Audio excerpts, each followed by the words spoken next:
কেউ কষ্টে আছে দেখলে যদি আপনার খুব খারাপ ফিল হয়, সংবাদে কোনো দুর্ঘটনার খবর শুনলে মনটা খুব বিষণ্ণ হয়ে যায়, অথবা কোথাও রক্তপাত দেখলে গা শিউরে ওঠে, তাহলে এটা ভাবার দরকার নেই যে আপনার মধ্যে কোনো সমস্যা আছে। এটা কোনো রোগ নয়।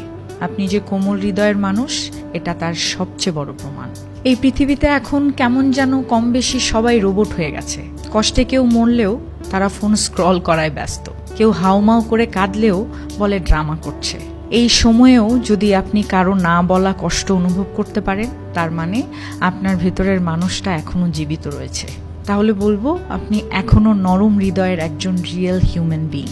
তবে হ্যাঁ, মাঝে মধ্যে আপনি নিজের মন নিয়েও অসহায় হয়ে পড়েন, সবকিছুকে খুব বেশি সিরিয়াসলি নেন, ভেতরটা অনেক সময় বোঝাতে পারেন না কাউকে, তখন নিজেকে দোষারোপ করতে থাকেন। কিন্তু জেনে রাখুন, আপনার অনুভূতি শক্তি আপনার দুর্বলতা নয়, এটা আপনার অনেক বড় সৌভাগ্য।